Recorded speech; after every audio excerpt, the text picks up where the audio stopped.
Hello, thank you for joining us today. We're here to tell you about our preparation ahead of the major storm that's heading our way.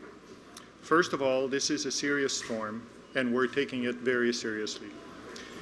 The MTA is fully engaged in storm preparation.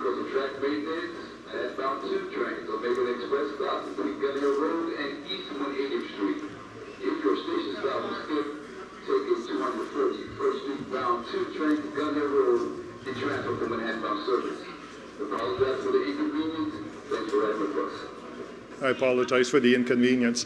The MTA is fully engaged in storm preparation across the entire transportation system. We'll be getting the benefits of extensive resiliency efforts that have been going on for years since Superstorm Sandy, particularly in low-lying areas of New York City. We've deployed crews where necessary to check drains. We're placing covers over vulnerable grates.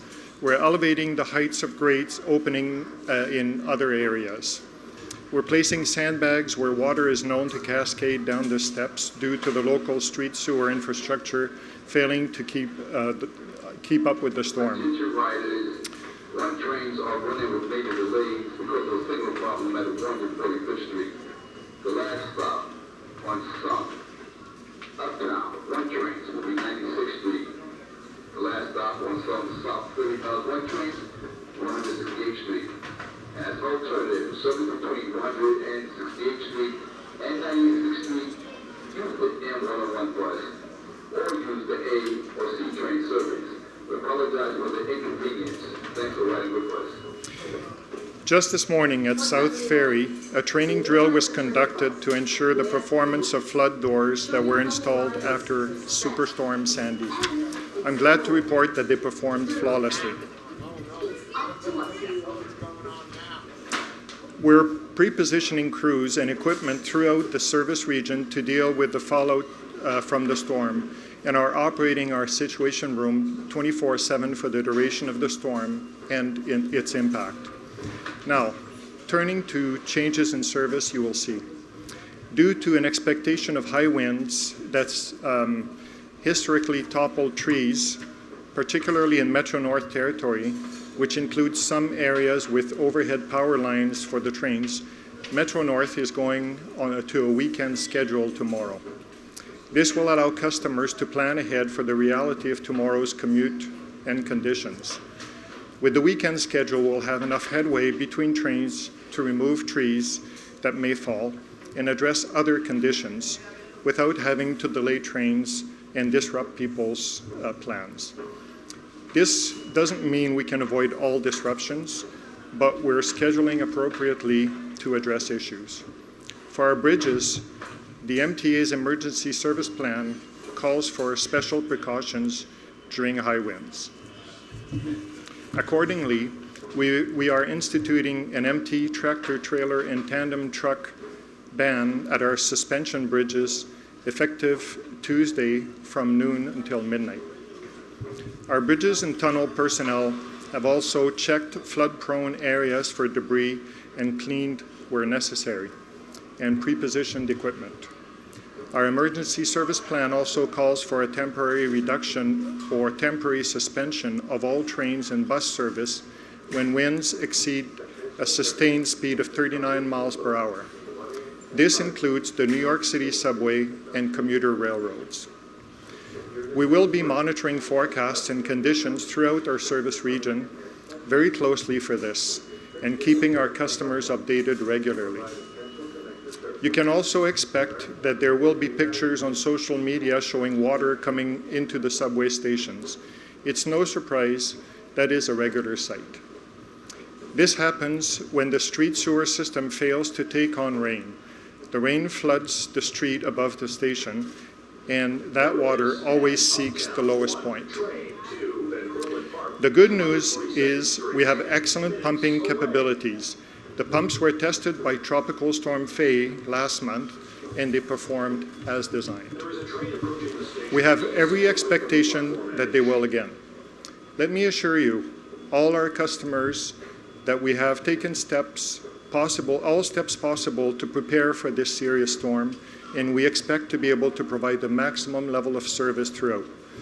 We urge you to check the MTA website, mta.info, as well as the MTA app, my MTA app, and our Twitter accounts for the latest information. And now I'll turn the mic over to Frank Giesecke, Interim Senior Vice President of NYC Transit Department of Subways, who will tell you more about the preparations being done for our subway system. Thank you. Thanks, Mario. I'm Frank Giesecke. I'm the Acting Senior Vice President of the Department of Subways. Some of the preparations that we've been working on through the weekend, we've deployed teams out into the field to check some of the flood-prone areas, some of those areas where we've had trouble in the past. We've readied portable pumping equipment and drain clearing equipment, and readied our portable generators for deployment around the system. We're also in the process of testing sidewalk ventilator drainage systems, particularly where we've had trouble in the past. Some of those ventilators will be covered to prevent flooding from the street. Forecast, as Mario mentioned, right now looks like a rain and wind event versus a tidal event. So post-Hurricane Sandy, we installed many devices to protect vulnerable areas such as South Ferry Terminal, where we're standing, from tidal surge. You will not see any of those devices deployed for this particular event. They will be at the ready, but not necessarily deployed, as it's mostly a rain and wind event. With that, I will turn over to Craig Cipriano. Buses. Good afternoon, Craig Cipriano, President, MTA Bus Company, Senior Vice President, New York City Transit Bus. So our customers can expect full weekday service on both the bus and the paratransit system, but we will remain nimble, watching the storm closely.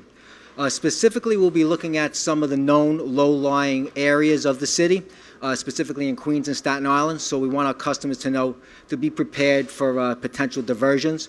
Please allow additional travel and expect additional wait times as the storm progresses. Teams have been out all weekend and continue today, positioning generators, sandbags, readying our fleet to deal with the incoming storm.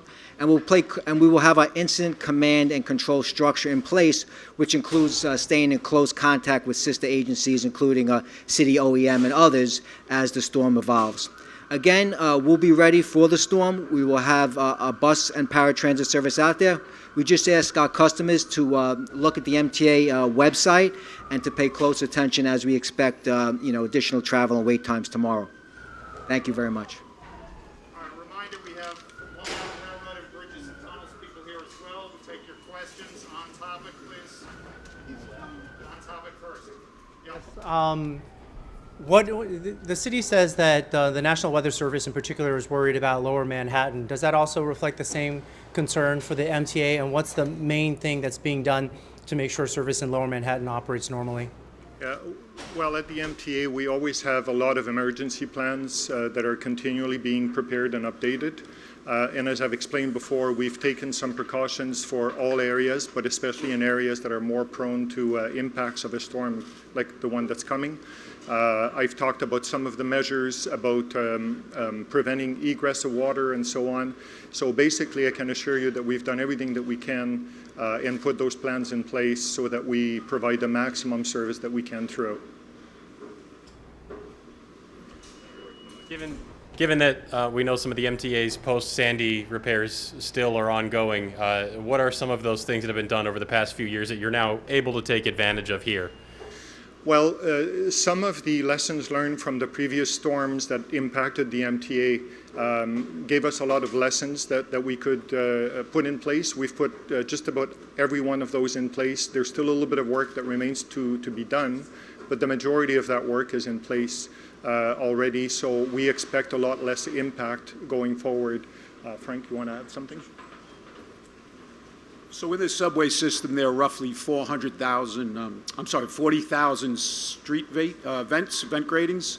Roughly 2,200 or so are in vulnerable areas, vulnerable to tidal surge. We've installed mechanical closure devices within those vents to close should a tidal surge be imminent.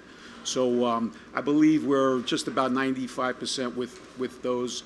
There are roughly 110 vulnerable street stairways around the system, including this entrance here and the two entrances just behind you there. Roughly 100 or so of those entrances have been equipped with some sort of mitigating device. In the case up here of the stairway, you have a marine-style door which can close. In some of the other stairways, it's a portable or deployable cover that will pull across the stairway itself. And just to follow up, you mentioned what we will see on social media, some photos, videos of water cascading down. How much is that the MTA's responsibility and how much is that the city's? Well, look, it's our system, so we take responsibility for it. We're trying to be proactive in getting out there to those areas where we've had trouble in the past, physically covering those vents. We're actually flooding some of those city catch basins to ensure that they are taking water, and where they're not, we contact our counterparts at New York City Department of Environmental Protection and ask them to come out and do some cleaning. But we'll cover those vents just as a precautionary measure. Just one more thing, I know you guys touched on it, but just to reiterate if you can, just to make sure I'm totally clear on what, it's 35 mile per hour sustained winds, and then what is the suspension that takes effect if we get to that point? So 39 mile per hour sustained winds. So in the case of the subway system, we would suspend outdoor service to ensure the safety of our crews and our customers. We would continue operating trains within the below ground subway system.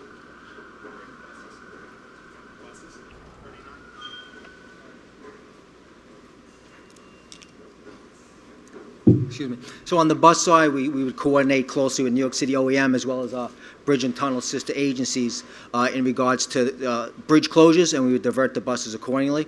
On the MTA bridges and tunnels side, we're in the stage 4 close down. In other words, it would be 50 to 60 mile per hour sustained winds before we would pause the buses from going over the bridge and tunnel bridges. Same thing with the city.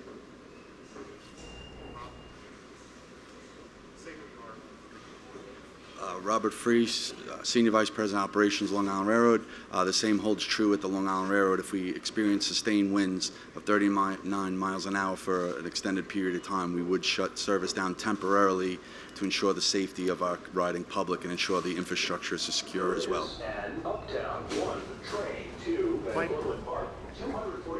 Whoever wants to answer this, could you just give me some more details on the infrastructure upgrades you've made since Sandy that keep it more protected? Can you talk about how is Coney Island, what shape is Coney Island in right now? Are we going to see similar flooding as last time? How have you improved pumping capacity in the tunnels? Sure. So there are 3 major train yards that's susceptible to tidal surge, Coney Island being one of them, 207th Street and 148th Street. Construction is in progress at all 3 of those locations. 148th Street, we were able to elevate the seawall. Coney Island, we're in the process of building a perimeter wall around the entire facility, upgrading the pumping capacity in the yards. The deployment varies from location to location. 207th Street, again, we're raising or installing a new seawall to protect from tidal surge. Coney Island, we're raising or elevating the cables, the signal cables and the traction power cables that run through the yard to prevent them from being flooded as they were during Hurricane Sandy. As far as under-river tunnels go, we've just recently completed the work at Canarsie Tunnel, which included resiliency efforts at the vent shafts, as well as backup generators and upgrading the pumping systems. Should we run into another event where we lose power, we have our own sustainable backup generator power to power the pumps and remove water. And then one more kind of off topic. Could you just address the basket that fell off the Let's do L that train? later. We'll do that after. That's off topic. Anybody else on topic? We'll get to it. We've got a bunch more on topic. Sorry. I have a question on timing. The city's projecting that the worst of the storm comes about 1 o'clock to 3 o'clock in the afternoon, lasting a few hours. How much of a difference does it make if it arrives a little bit delayed and comes during the rush hour? Is there a difference for you, and is there a difference for the customers other than the obvious? Right, so our situation room is opened, as I've said, and it is going to be continually staffed, and they do a really good job of tracking minute by minute what's happening, what's developing. So they'll keep an eye on those aspects, and then of course we'll adjust. We have plans, as Frank and Craig and others have explained, for all those situations. So we'll adjust. The important thing, I think, to your point, is for all the commuters to keep an eye on the website, the app, in the social media, so that if we make last-minute adjustments, which can happen, that they're aware of what's happening. But unless there's reasons like we talked about before that means the service needs to stop, high winds for a long period of time, we will provide the maximum service that we can and try to minimize impact on people. Anybody else on topic? Anybody on topic? All right, off topic down here, Trevor. For you. You want to tell us what happened with the basket that fell off the J train tracks? I read a report this morning that said you guys were installing it. Those were intended to catch debris, and it just sent someone to the hospital. So we had a very unfortunate incident this past weekend at Alabama Avenue on the J line.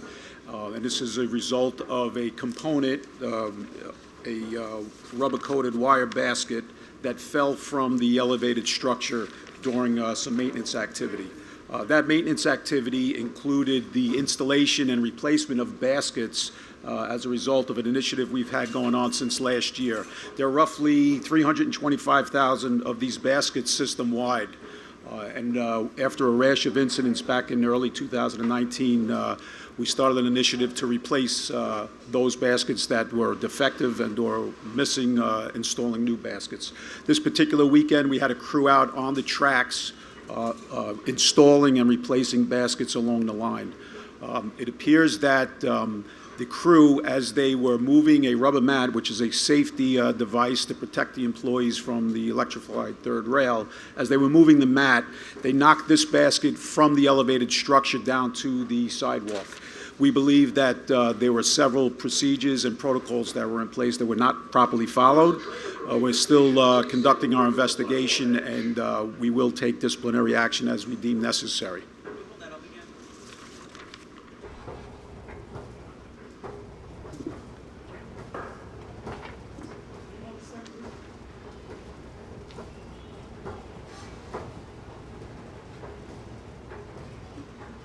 We'll also send this out, folks. We'll send it out to your desks. All right, anything else? Great. Thanks very much, everybody. Thank you.